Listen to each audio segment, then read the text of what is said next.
Welcome to another edition of Political Arena here on S24 Television, where we discuss issues shaping Nigeria and beyond.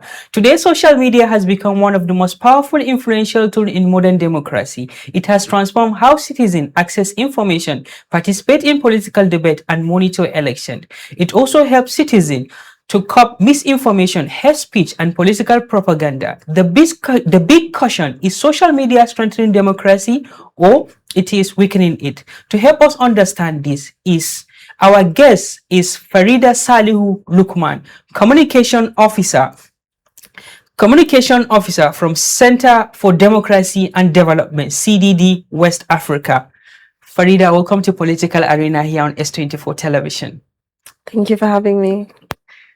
So Farida, if I may ask you, the perception about social media these days is most Nigerians cannot do without social media. How true is that assertion? How true is the assertion that most Nigerians cannot do without social media? Okay, I don't have the statistics to answer that question, but I will say that I think it's nuanced because those of us who do have the privilege of being able to afford the data that requires to be online, there is a level of dependency on being online. Many of us now get our information not from traditional media, but from our social media, within the comfort of your zone. Exactly. But I guess the other side of the nuance is there's a large population of us who can't access phones, who don't have connectivity. So I like to think about it in that way too. Thank you for that. Democracy thrives on informed citizens. How has social media changed democratic participation compared to 20 years ago? Yeah. So like I said, those of us who do have access to smartphones, to social media, we're now increasingly getting our information, myself including, like I find myself these days, when I'm looking for information, I know where some of the first places I go to are, Verified and legitimate pages. Exactly. So I would say that is one of the ways it has changed our landscape of political activism. It's we're in a time of digital globalization specifically. So we're more connected than we've ever been. We have access to information at the tip of our fingertips, and that has helped things from political discourse, election monitoring, like you mentioned, and even hold the leaders accountable. Exactly. So during elections, millions of Nigerians rely solemnly on Facebook, X, TikToks, rather than traditional media. Is this a positive development? Again, I love the word nuance, right? Because in many ways, there are the positives, but the other side of it is there's an inherent consciousness that we now have to have as consumers on these alternative media platforms, which is how do we verify the information that we are consuming? Of what we see online. Exactly. Now, because of social media, we're not just relying on traditional media, but the thing about traditional media is that there are processes in which and systems in place to make sure that what you're getting is credible, verified information. Editorial fact-checked. Exactly. Yeah. So now, as social media users, we inherently all have to become fact-checkers in a way, because we need to ensure that not only are we consuming verified information, but we're also not sharing information that are false. Yeah. So what role has social media played in encouraging young Nigerians to participate in politics? I mean, okay, so I think it's a beautiful thing because you go online, the amount of young people that you see, that the frustration of just existing within the country has pushed to picking up their phones, setting up a tripod, and venting out their frustration. And I think that kind of activism or that kind of energy translates into a larger movement. Like I've been thinking a lot recently about what does organizing look like in this digital age. We're increasingly more and more moving beyond the traditional sense of it, in where you're looking for like a big organizing body to kind of rally people together. You see people organizing and coming together in comment sections, in timelines, in under people's videos, where somebody is talking about something that's not just affecting them, but someone is listening to them and saying, I'm going through the same thing too. And dropping a comment and saying, what do we do? And that question alone, what do we do? Matters. I think exactly. So like, has social media strengthened Nigeria's democracy? In many ways, yes. But it has also, I think, shown a light on what the cracks of our democracy are as well. You know, citizen journalism has exposed corruption and human rights abuse. How important is that in our contemporary political arrangements? I think it's incredibly important. It's especially when you live in a society where you feel like the traditional institutions that are supposed to either shed light on these things, hold perpetrators to account, or even just do the work that now people who have access to social media or just are concerned about these things are doing. When you feel like those systems have failed you, having access to a platform where your voice can be heard, you know, that's a game changer, I think. Okay, during elections, social media allows citizens to report incident in real time. How valuable is this protecting the electoral integrity? Incredibly valuable, but again, nuance, right? I think that's going to be my two side of the coin. Yeah, it's exactly, because we have to also be very aware that there's a lot of misinformation, disinformation, hate speech, fake news.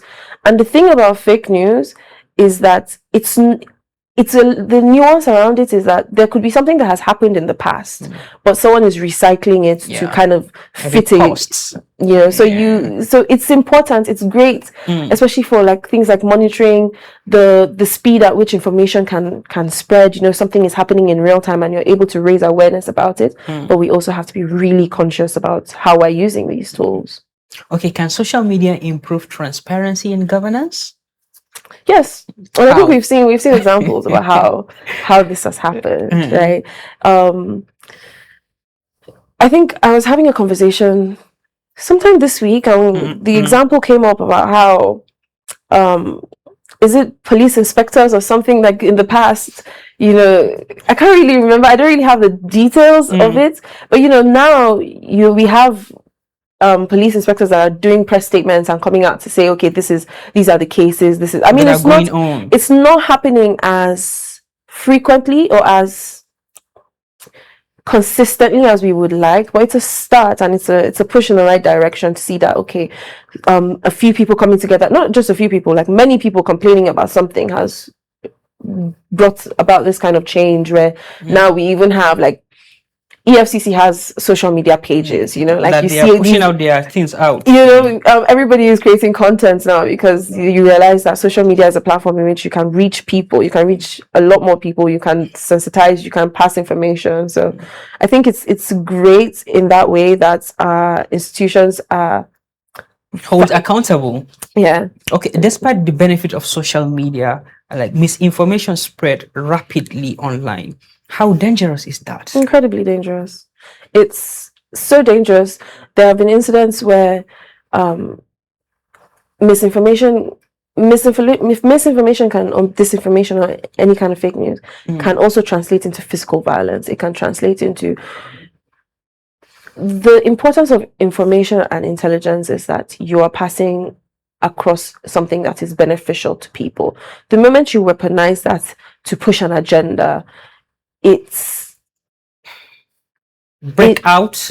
You know, and then it can be very dangerous, you know. So, and that's why I think every time when I think about social media, I think of it in terms of the double-edged sword of it all, you know, like it has a lot of good, but in the sense that you can say that about anything. What matters is how are people using it? You know, how are we engaging with it ethically? How are we making sure that we are not part of the problem and that we're using this tool that could be beneficial for us in a way that is changing our lives for the better? Let's talk about like the presence of AI and how videos are coming out and how people are using AI in order to fabricate lies in order to win elections. Should Nigerians be worried about that ahead of 2027 general elections? Because if care is not taken, maybe one AI guru will just went and fabricate some fake result and push it to the people. I like that you use the word AI guru. That's very interesting because in many ways, many young people, and maybe not isolated to young people alone. Even the old one? We're all becoming AI gurus in a way, right? AI is such a hot button topic these days. And we see the examples even ahead of the elections, even in like the off-cycle elections that are happening. You kind of see the way AI is being weaponized. So I think in addition to how we become fact checkers, we also need to educate ourselves in how to spot AI and the tools that we can use to kind of reverse engineer, like reverse search. Is this AI? Is this real? Because also, to shift it a little to like the gendered topic of it, there's a lot of the targeted gendered misinformation that AI now facilitates, especially to discourage women from coming out to participate in it, and it renders all of us vulnerable. And I think unless we look at it as a collective vulnerability, then we start to educate ourselves and those around us, because I don't know, maybe I'm sure you've received a message or someone sent you something like, oh, look at this is incredible, like, can you imagine? You're like, this is so obviously AI, so we have to start educating those even ourselves, and even those in our circles, how do we spot that this is not real, or how do you even verify? Because the technology is scary. It's incredible. Still talking about AI, hate speech often trend faster than actual information. Why do you think this is happening? Because fake news, hate speech, misinformation, they aren't isolated things. They target biases. It's confirmation bias. And that's why it's almost like, okay, if you have a feeling about something and then someone shares information that's verifying this feeling that you have, you're going to be so quick to be like, look, see, I know what I was saying, like, look at the evidence, even without caring to verify if this evidence is real or not. So I think that's one of the ways in which, and also because of, like I said, the digital globalization, information travels faster than it ever has. And I think part of the nuance of it is also, fake news is not a new thing, right? But it's because of the way information travels now that it's become such a thing that we have to pay attention to because of the rate in which it travels, Okay, Farida, we are going on a short break. When we return, the conversation will continue. Awesome. Remember, you're watching Political Arena here on S24 Television. Let's go for a short break. When we return, the conversation will continue.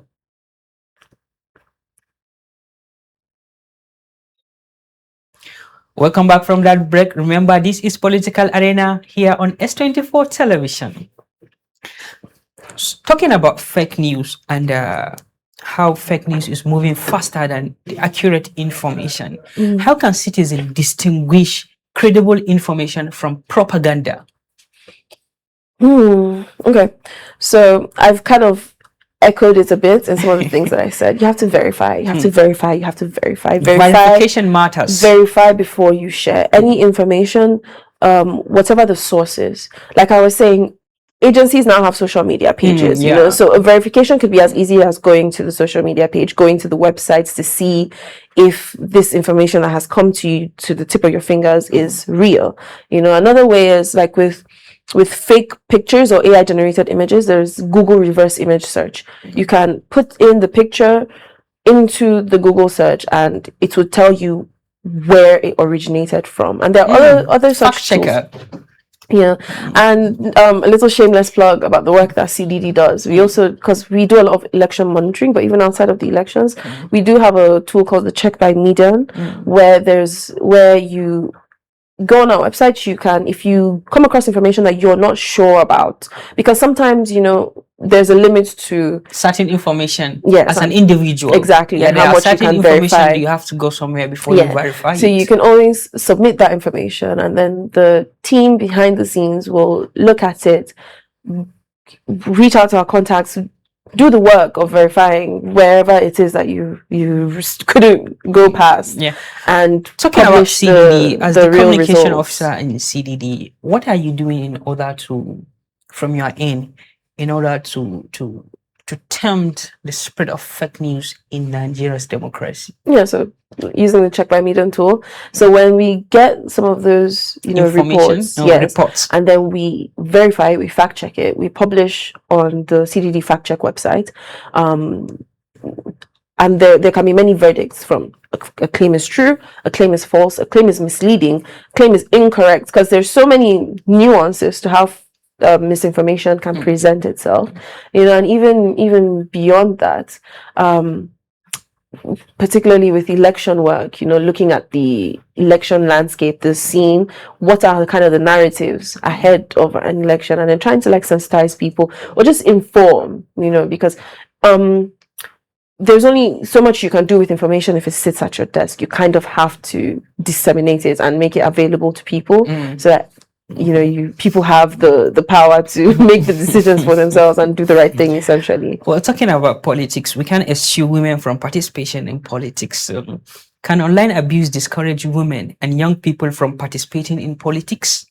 I love that I already kind of touched on this, because I was thinking about technology facilitated gender-based violence and how AI is becoming a predominant tool in doing this, and it's one of the ways in which women are being discouraged from wanting to come out to participate in politics, because the fear of and it's not just physical violence these days, emotional violence too, the trauma of it. Someone with an AI tool can concoct some image to tarnish your image, and just because you dare to come out to want better for your country, for your constituency, to want to participate. But the thing about it is, because we're aware of it now, there's a lot of work being done, there's a lot of research around it, so awareness being created, and even with the threat of it, or the threat of the violence, or the trauma of whatever could happen, you still find that many women, young Nigerian women, still want to be part of the movement that pushes for a better, greater Nigeria for ourselves, because at the end of the day, we are still Nigerians, and we want more for ourselves and for our country.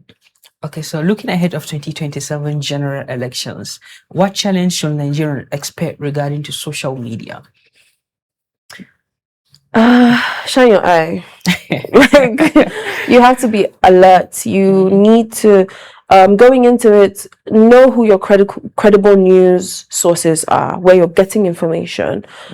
Be vigilant about the kind of information. Also, I think there's a level of awareness that needs to come into place in terms of identifying what our personal biases are, because we carry them. There's a lot of weight that we carry as Nigerians. There's a lot of trauma, and in the ways it manifests itself in very interesting ways, right? And these can be some of our biases. So being aware of what our biases are will also strengthen us in terms of not being so susceptible to misinformation that is targeting our specific biases. So like I said, shine your eye, be very vigilant, verify before you share. And okay, so in your humble opinion, as a concerned Nigerian, so social media company bear more responsibility for political content that mislead people? This is very tricky, right? Because I know it's a very contentious topic, platform monitoring and all of that. I think there's a role that they play, right? As a social media platform, you shouldn't be a safe space for people to come and display their bigotry, or you shouldn't be a safe space for misinformation or targeted information or hate speech to thrive on, because your platform should have regulations that protect your users, right? But I also think it shouldn't be left only to the platforms, because there's only so much that a platform can do, especially if it is used by billions of people around the world, right? So that's why I think there's a role that everyone plays, like institutions, the government itself, the platforms themselves, the users as well, we all have our role to play. Okay, should government regulate social media, or will that threaten the freedom of expression? Yeah, so like I said, I don't think it should be left to government alone, because that can also, like, you don't want to hand government the tool all over. They a can use it propaganda in their machine, own advantage. right? You Yeah. know, so it's, and I think that's the beauty of checks and balances. You know, there's systems in place to make sure that everyone is doing their work in a way that nobody's taking advantage of a system. So that's either from the platform to the government to the users. Everybody's playing their part and is aware of the role that they are playing. Let's talk about like Nigerians, individual Nigerians. What practical step do you think Nigerians should take before sharing any content that they are not even sure of it I would say if you're not sure of it, don't share it. at all costs? If you are not sure of it, don't share it. If only share if you're sure, verify it before you share. You know, if information comes, if it's like a news thing, or even there's so many platform to check my you know, there's so many, like, newspapers have social media platforms. Go websites. Now everyone you know. has social media. Everybody Even has the presidency. Yeah, so it could be tedious. It could slow you down a little bit. You know, yeah, everybody's quick to want to be the first to break the news. Yeah. You know, but think of the backlash if you break a news and it comes out that, like, oh, this is integrity matters. Exactly. And the peace and the stability of our dear country matters more than any breaking news. I couldn't have said it better. You know. So how important is digital literacy in strengthening democracy? Because I believe there is no one that is not using smartphone now.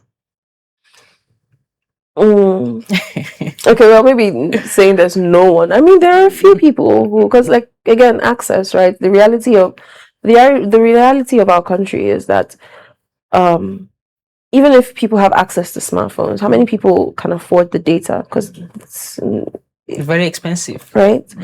You know, but that said, digital literacy is very important, but it's only a piece of the puzzle. You know, we still need the traditional ways of addressing that, not just addressing, but educating voters, education people. You know, because we need to meet people where they are. And yes, increasingly we are online. The demographic of people who are voting, people who have access to smartphones and data are online, but there are also people who are not online, and, like, how do we reach them? So I think it's a whole picture, and we can't look at one side of the picture and ignore the other bit as well, you know. So please speak to me as Farida, a concerned Nigerian. With the level of preparedness within Nigerians ahead of 2027 general election, how prepared Nigerians are? Because it's really disturbing when you are having a kind of like a random conversation with Nigerians. Nigerians seem to lose hope. Apathy, political apathy is high. Yeah. What can you say to them? Okay, so as a young concerned Nigerian, I will say, go get your PVC, come out and vote. I understand the feeling of losing hope, disillusionment in the government, but this is our home. This is our country. And I always say, if you think your vote doesn't count, then why are people buying the votes? Why is vote trading a thing? And the more of us come out to exercise our franchise, our democratic franchise, the harder it is to silence or to take our voice away. And so we need our numbers. We need everyone who is of voting age to get a PVC, to come out and vote. The numbers do count, and the numbers do matter. Farida, speak to me on the aspect of the way people are losing patriotism, and patriotism is one of the tool and instrument in building nation. Don't you think that Nigerians need to be more patriotic in achieving some of goals in our dear country? You know, the irony is, right, and I don't know if some people are going to drag me, but I really think that Nigerians are some of the most patriotic people. Right? Including those who have left, who have jackpot, as they say. Jackpot syndrome is obvious now. There is a real brain drain happening in our country, but it's not from a place of people like not loving Nigeria. It's from a place of hopelessness and wanting more. It's more about survival, if anything, right? And even at the rate that people are leaving, you find that we see it every election cycle. The diaspora are very vocal online. They are the ones even, and I think that's one of the things that we need to look into as a country. Being able to strengthen our institutions in a way that even Nigerians who are abroad can vote and exercise their franchise, because that is a big demographic, right? And like I was saying, Nigerians are very patriotic citizens, and we want more of our countries, and that hopelessness is coming from a place of wanting more and not necessarily seeing the more that you are hoping for. So I would say they should not lose hope. Well, I mean, okay, yes, there is that. There's an element of not losing hope, but so many people have already lost hope. So what do you say to someone who has already lost hope, right? So that's kind of where I find myself feeling kind of sad, because what do you say to someone who has lost hope in a system, or feels like the best solution for them is to go elsewhere? Farida, due to time, before we call it a day, if you have the opportunity to meet Nigerian president, what reform will you suggest to him in addressing the problem of our dear country, Nigeria? I don't want to get in over my head suggesting a particular reform, but I will say what needs to happen is listening to the concerns of the average Nigerian person. And I don't mean on the surface level that it is happening. I mean young people, women, girls, grassroots, the demographic that don't even have access to smartphones. How do you bring all of these people together, listen to what the challenges are of the average Nigerian, and actually addressing, like putting policies in place that are addressing these concerns, because you hear the discourse and you hear that people say that, like, oh, some of these policies in 5-6 years are going to be amazing for the country, but the average Nigerian does not have 5-6 years. The average Nigerian is trying to survive today. So listening, I think, is the thing I would suggest. Okay, Farida, ahead of 2027 general elections, what are your calls to Nigerians in ensuring a credible election? Get your PVC. Come out and vote, regardless of who you're voting for. Come out and vote. Get your PVC and come out and vote. I don't know if I get your PVC and come out and vote. That's like I'm begging at this point, right? The numbers matter. We need to come and exercise our votes.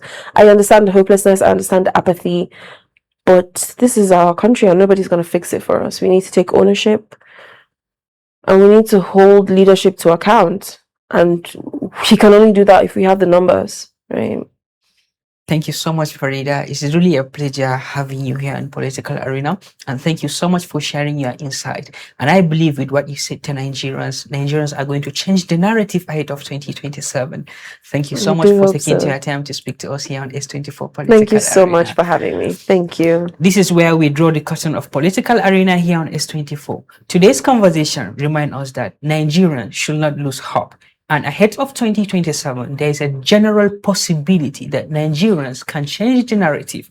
As we heard from Farida, everyone should go out and get his or her own PVC and ensuring they elect credible leaders that will ensure the stability and the continuity of our dear country, Nigeria. Nigeria is the only country we have, and it is our duty to take all these decisive measures to make Nigeria a better place, governable, and a peaceful place for all.